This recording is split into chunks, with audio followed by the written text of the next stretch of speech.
Today, I am going to tell a story. A story so real that after I finished telling it, my back kept breaking out in cold sweat. At over 20 degrees below zero, the wind and snow cut into the skin like blades. William drove slowly along the remote mountain road, the car inching forward. The GPS signal had long disappeared. Outside the window, there was nothing but a pitch-black forest and swirling snow. Even with the heater turned up to the maximum, he still instinctively shrank his neck. Just as he was about to find a place to turn back, his headlights swept across the roadside. There was a person. That person was curled up in the snow, like a discarded pile of old clothes. William instinctively hit the brakes. The person lifted his head. His face was purple from the cold, his lips cracked and bleeding. His eyes were half open, as if he could pass out at any moment. William hesitated. On a night this cold, in such a desolate place, any normal person would hesitate. But the man looked weak and small, unarmed, barely able to stand. Reached a hand toward William's car, his mouth opening and closing as if trying to speak, but only hoarse air came out. William rolled down the window a crack. The freezing wind instantly rushed in, stabbing his face like knives. "Help me, please. My car broke down. I've walked for miles." The man's voice came in fragments. Tears and snot were frozen on his face. William's heart softened. He let the man into the car. The man practically crawled in, collapsing into the passenger seat, trembling violently. William handed him a bottle of water and a blanket. The man's fingers were so stiff he could barely grip them. Thank you. You're a good person," the man said, his head lowered, voice full of gratitude. At that moment, the little bit of caution in William's heart began to fade. After all, someone who couldn't even hold a bottle of water, what threat could he possibly be? William turned the heater to the highest setting. The man huddled in the blanket, slowly inching closer to the air vent. "I'll be fine after warming up a bit," he said. "I won't delay you for long." William asked his name. "Mark," the man replied, smiling slightly. The smile carried a hint of embarrassment, like a child who had done something wrong. He said his car had a flat tire 3 kilometers away. His phone had died, and he had been walking for nearly 2 hours. He said he had a 3-year-old daughter, and his wife was waiting for him at home. Said he didn't want to trouble anyone, but he simply couldn't go on. His eyes even turned red. As William listened, the wall in his heart lowered even more. He began to feel that this was just an unlucky, ordinary person, and that he, by chance, could be the one offering help in a snowstorm. Time passed, minute by minute. As the man warmed up, he began talking more. He asked William's name, his job, where he lived. William answered everything, even feeling that this stranger was quite easy to talk to. The man gradually set the blanket aside and stretched his limbs.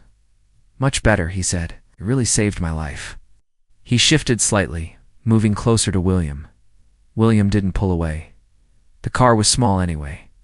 Sitting close wasn't unusual. Besides, the man was so thin, so weak, his voice soft and gentle. He even picked up a glove that had fallen onto the floor mat and handed it back with a smile.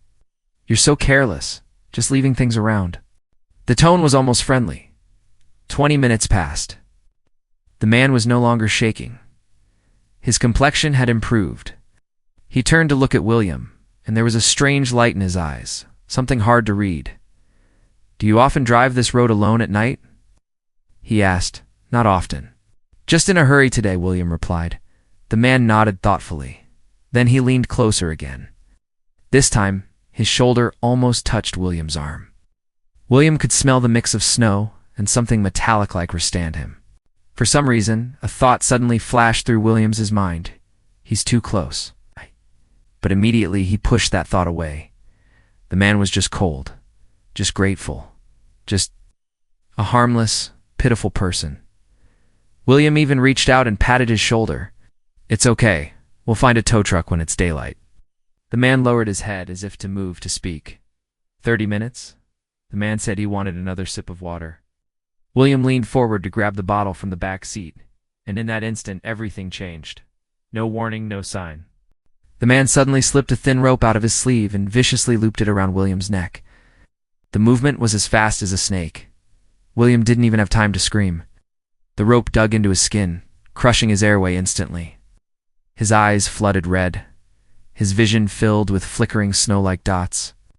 The man's face was right beside his ears, so close William could feel his breath, But there was no gratitude anymore. No weakness, no embarrassment. Only cold calculation, absolute cruelty. "Don't move," the man said softly, his voice terrifyingly calm. "Move, and you die."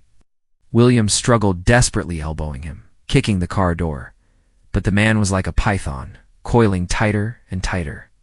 His strength was unbelievable. Nothing like the frozen, helpless man he had seemed to be. William's consciousness began to fade. A buzzing filled his ears. He faintly heard the man whisper, "I've been watching you for a long time, driving alone." Soft-hearted, easy to fool. So the man was never a stranded victim. He had been waiting on this road, disguising himself as someone in need, gaining sympathy, getting into the car, getting close, and then striking at the moment of complete vulnerability. With the last of his strength, William slammed his body into the steering wheel. The horn blared loudly, exploding through the silent night. The man seemed startled. His grip loosened for a split second. William forced the car door open and tumbled into the snow. The -20-degree snow stabbed into his face like needles, but he didn't care. He crawled and stumbled forward, his throat filled with the taste of blood. Behind him, he heard the car door slam. The man didn't chase him. He drove away in William's car. William lay in the snow, gasping for icy air. Every breath felt like swallowing shattered glass. Tears streamed down his face, not from pain, but from terror. If he had trusted that man for 5 more minutes, if he hadn't sounded the horn, if he had leaned just a little closer, that rope would have been the last thing he ever saw. Lying there in the snow, shivering, William finally understood. The things that truly destroy you never come charging at you openly. They come disguised as exactly what you most want to help: pitiful, harmless, deeply grateful. They give you a little sweetness first, a thank you, a smile, a "you're such a good person." They inch closer, little by little, until you think, if nothing has happened by now, then it must be safe.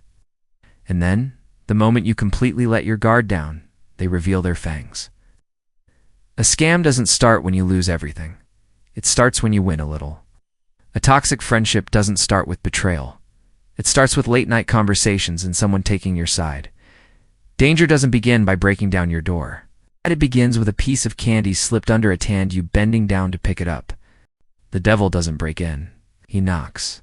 And the hand that opens the door, even a crack, it's the same hand that hands over the reins. We always think danger wears a terrifying face. It doesn't. It wears the face you most want to trust. Then at your feet it bites your throat.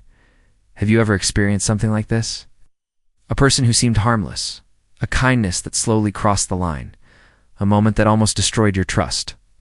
Or have you ever felt a sudden chill in your gut and later felt grateful you held your boundary?